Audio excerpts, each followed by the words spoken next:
At you from the Timber Valley Ranch Gym, Matt Paymer with Ohio Guide Outfitters, and I wanted to just go over our upcoming Antelope setup and what we're doing, not just for our archery equipment, but more importantly for, not maybe more importantly, but more important for your comfort, is just being able to be as comfortable as possible on any type of spot and stalk hunt, and then of evenings over water and sitting in a blind. So that could definitely get really, really warm. So the Kansas to Oklahoma time of year, it will range on the low end 60 degrees up to 80. So I'm gonna try to go over what's super comfortable and just some ideas if you are going on an antelope hunt or anything out west during that time of year, what you need to look for. I'm always a huge proponent of comfort. So my typical garb is just jeans or shorts and a t-shirt. So I wanna hunt as comfortable as possible.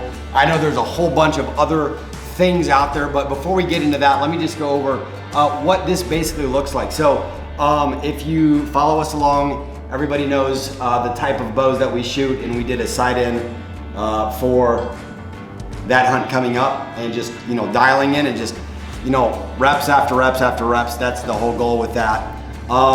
Josh went over, both Kai and I, both of our arrow builds. I want to go over more specifically, and if you haven't seen that, make sure that you go look at that previous video.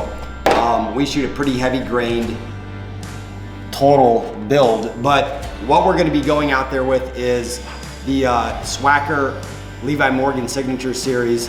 It's a 2.5 inch diameter, so these are very accurate for long distance, especially when it comes to spot and stalk. You might have something 40 yards, you might have speed goat right around, you know, 60 yards out. So these fly true. I've hunted with them. We outfit and we kill a lot of whitetail. So this is my broadhead. It's 125 grain of choice for this hunt coming up. So a good shout out to Levi Morgan and the crew and team at Swacker for putting something great together. When it comes to binos, very simple. This is an all around, unless you're like in the deer woods or something that's gonna be really close, but this is the 15 by 56. This is longer distance, especially going out there in the prairie, on the plains, just being able to look out, glass, really find out what's near you and just taking your time on the approach. There's a lot of bino harnesses out there. The one that I've been just kind of favoring recently is just this Badlands. It's super easy. I know there's some really, really cool ones out there. We just haven't had a time to test them all and really try them. So these are the ones that we've actually tried ourselves. So one of the backpacks that we've been using recently, because this is just a normal get out in the morning and get back to camp at night, this is not a wilderness pack-in hunt. We're gonna use just a small Badlands backpack. Again, we got our essential gear. We'll keep an extra release in the actual side pocket. We'll keep just you know, just a multi-tool, just if you need to do something on your bow. We'll carry a couple extra, not in the actual case, but we'll actually keep a couple broadheads. Even though we have a full quiver, we just want to always make sure that we're prepared. We are taking 2 knives. So one of our favorites is the Outdoor Edge. Very simple. All of our guides here at Ohio Guide Outfitters, this is what we use for breaking down most of all the whitetail that come in, but very easy to just open up, change out the blade, do what you need to do, and get that taken care of. Carrying extra razors in the back there. Of course, the Montana Knife Company, the Speed Goat. So very, very simple, but just a super effective blade. So we just want to keep all of this kind of on your persons, very simple, out early morning, spot and stalk in the morning, decoys in the morning, and then over water in a blind scenario in the evening time. Very, very vital if you are, of course, hunting with a bowl. But Leopold full draw, very simple. Just get your whatever rangefinder that you enjoy, that you are very good at using. That something you don't want to do is just go out there, buy new equipment, and then try to get out there and try to use it for the first time on the hunt. Doesn't work. Might not know all the technical features of it. You don't know what happens if it, you know, starts to give you different settings. A lot of the newer ones with all the technology out there, you can change settings. So you want to get something that you're very familiar with. And again, so this is just going to be backup, and it just depends how white my hands look in the middle of the hunts. Cloud cover, looking at all that, especially on a spot stalk. So just gonna cover up whatever you have. I want to now go into one of the most probably missed or skipped over ideas of a possible blind hunt, and that is your chair. So again, if you are looking at something that is super simple, I use this chair all the time in the blinds here in Ohio. There are very expensive chairs, and then there's this beautiful Rhino chair. It is $29, but this allows, it's super comfortable. I'm not a really big guy, but it allows me to move and position. Matter of fact, to all of our hunters that do come into Ohio Guide Outfitters, one thing that we do not supply are blind chairs. So we always say, bring a safety harness when you're going up in a stand. You need to bring your own blind chair. We've had blind chairs that are $175, but if it squeaks, people don't like it. Some people like to have their chair from their setting wherever they hunt. This is what I'm taking. It's very easy, very comfortable. I can sit all day in this thing. So it's very easy to make sure that you're very comfortable on your actual hunts. Don't do something that is not fun, definitely not going to be enjoyable for you in the long run. So now let's talk about what we're going to be wearing. So I tried to do, my goal is to kill the antelope in my shorts. What I will be wearing underneath as a base layer, and I know I'm on a frame right now, is as a Ohio whitetail hunter, all of our guides here, and I have seen this work amazing, just amazing results, is my hex concealment. And I wear this on every hunts, my bear hunts, my antelope hunts, whitetail hunts, turkey hunts, elk hunts, because just believe in it. So whatever. So I will be wearing this, shorts. I will be wearing some type of a t-shirt, and I will be then putting my hex over top. It's very light, very breathable. Matter of fact, you can almost see through it because of just the technology, and it's not designed to be, it's just a very lightweight, but it, again, helps conceal you as a predominant predator in that area. And then of course, I'll also be wearing the hex face covering as well, just to kind of keep the shine and the gleam down. So whether you turn your hat this way and shoot, or whether you keep your cap on this way, however your preferred method is. And then one thing that we want to just make sure that we encourage everybody is when you are out there training and throwing those reps through the bow, make sure that you are geared up, right? There's a lot of people out there doing a lot of really cool things in archery, and most of the time I don't, or I'm like this, I go out, get done from a run, shirt off, whatever's going on. You're just, putting reps in. But one thing that you gotta do is when you get ready, you wanna literally sit in your chair. It's not, you aren't gonna be maybe perfectly doing an actual target setup. You're gonna be, doing different twists as that game comes out in front of you or to the side. You have to make sure that you're putting the time in. And again, if you've been there before, and this is preaching to the choir. However, if you're new, so we have a lot of people that come from the East Coast, and we are mid-Ohio is the Midwest, and people always say, you know what, this is our Western hunt. When we come hunt with you, we have people from Maine, all the Eastern Seaboard come, and this is where they come to hunt, and they want to experience something a little bit different, so they go out west, and that's why we try to film everything that we do, to give them that experience and to get as many people hunting and involved in conservation and the great outdoors as possible. Kind of just show you, again, if it does start to drop down just a little bit, again, I'm gonna be wearing a t-shirt, my hex, and then of course, just something super, super thin, super lightweight, just to allow me to have maybe in the morning, maybe it drops down to 50s. And then it's gonna creep up during the middle part of the day to that, maybe 80, 85. Obviously take this off. I'm just gonna sit there in a hex and a t-shirt, very simple. But if you've hunted antelope in a blind, it can get hot. So again, lots of fluids, be able to disrobe if it does get chilly at night.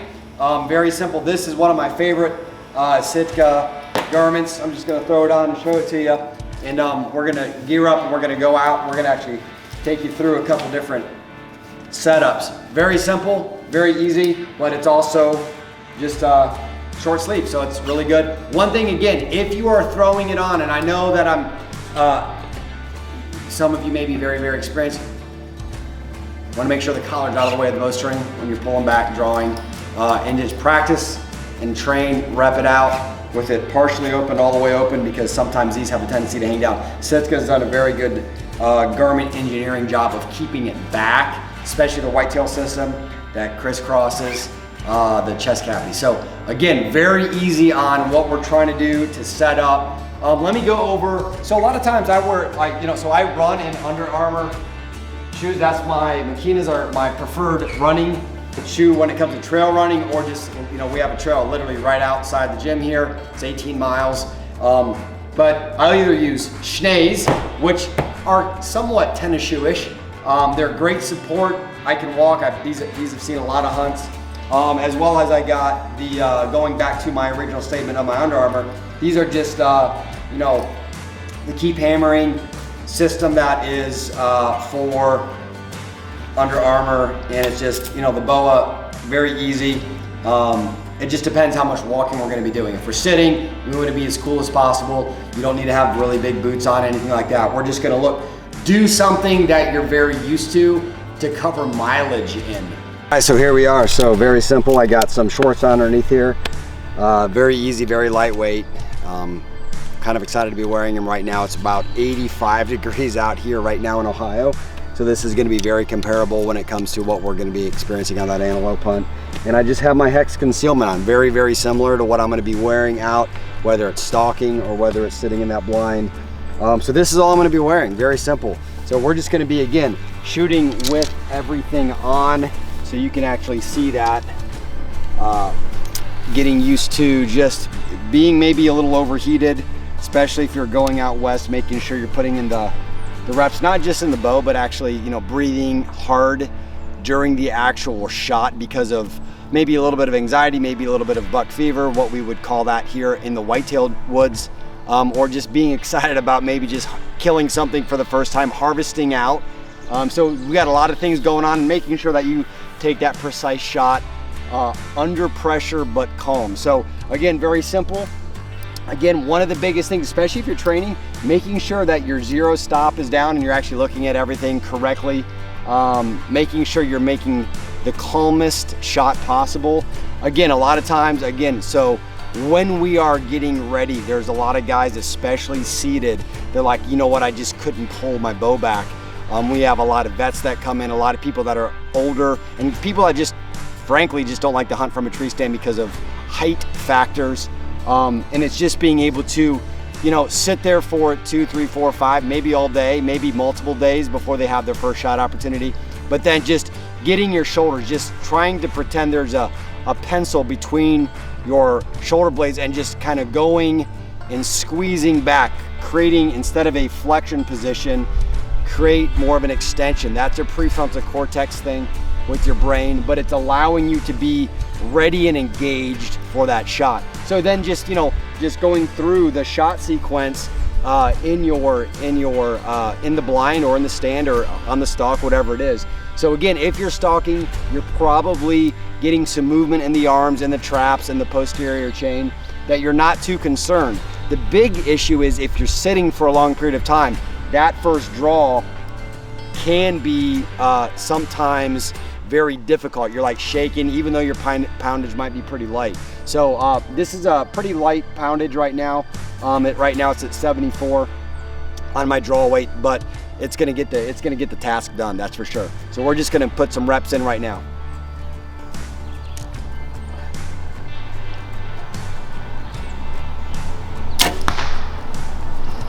There we go. Very simple. We're gonna take another one here, then we're gonna go back to 30, we're gonna go to 40, keep going to extend that all the way out to 50, 60, 70, 80 yards.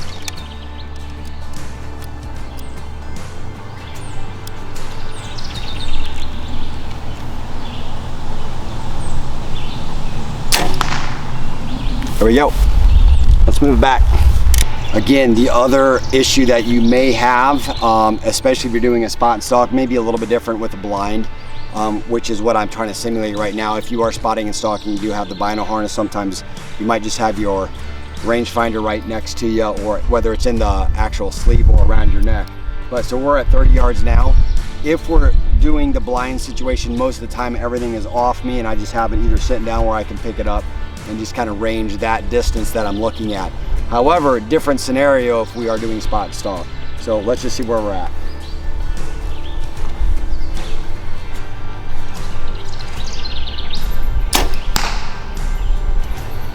Good, good. Let's go back to 40.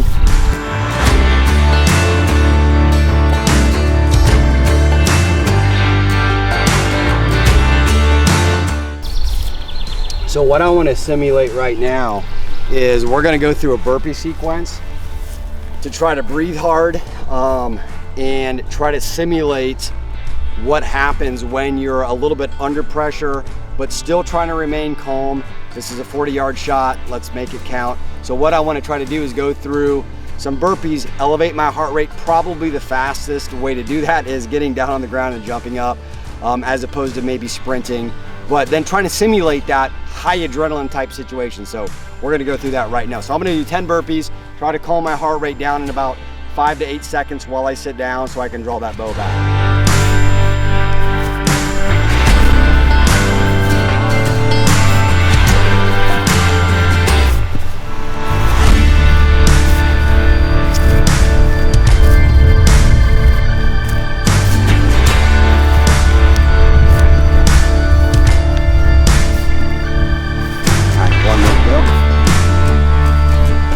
So everything's pumping a little bit harder now than when you're just kind of walking back.